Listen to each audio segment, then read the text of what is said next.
जय जगन्नाथ दर्शक बंधु जीके ओडिशा यूट्यूब चैनल को बहुत बहुत स्वागत। आज आसतु जानिबा पठाणी सामंत जयंती अवसर में किछि गुरुत्वपूर्ण कथा। पठाणी सामंत बा सामंत चंद्रशेखर ओडिशार नयागढ़ जिलार खंडपड़ा ठारे 1835 मसीह जन्म ग्रहण करथिले। से जणे महान ज्योतिर्विद थिले। उत्कलर पुरपल्ली रे से पठाणी सामंत नाम सुपरिचित।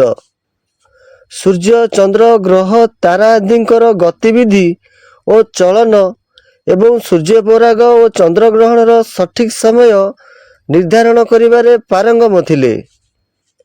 तांको नामरे पठाणी सामंत पंजिका मध्य प्रचलन होइथिला, जहा राशि ग्रह नक्षत्र आदिर अवस्थिति को नहीं विस्तृत वर्णना करिबारे साहाय्य करिथिला।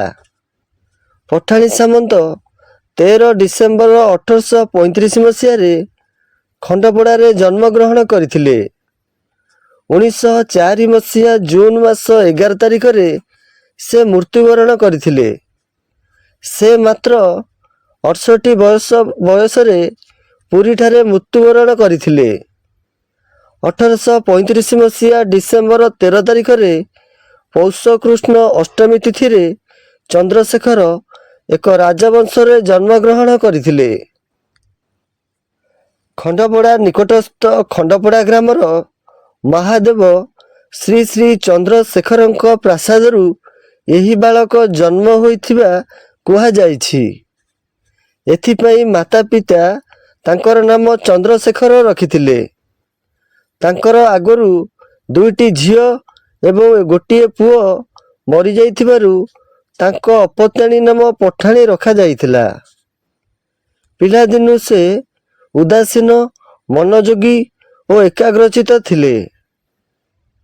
गुरु कृतिवास रथंक ठारू बाल्य शिक्षा और खाड़गांक ठारू संस्कृत शिक्षा लाभ करिथिले। चंद्रशेखरंक बापा जणे प्रधान गाणितिक थिले। सेही समय रे गणित ज्योतिष रे तांकर गभीर ज्ञान थिला। चंद्रशेखर बापा ठारू गणित और ज्योतिष शिक्षा लाभ करथिले। परे परे से तारा जगतर गतिविधि और गणना एवं किछि सूक्ष्म जंत्रमान तैयारी करथिले। दुई खंड बाउंस माध्यम रे से तारा नक्षत्र मानकर गतिविधि और चलन जानी पारुथिले। सेही समय रे जेते ज्योतिर्विद थिले से समस्तଙ୍କ ठारू किछि भिन्न करी देखैबार स्वप्न देखिथिले। एथिरे सफलता हासिल पर से सिद्धांत दर्पण नामक पोथी लिखिथिले।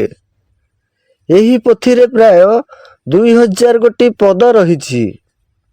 पठाणी सामंत 1869 मसीहा मेष संक्रमण दिन सिद्धांत दर्पण ग्रंथर रचना आरंभ करथिले। आपण मानकु एही पठाणी सामंतकर जीवन कहानी रे वीडियो केमिति लागिला कमेंट करी आपनक मतामत निश्चय जणाइबे। रहुछि, देखा हेबो परवर्ती वीडियो रे। जय जगन्नाथ।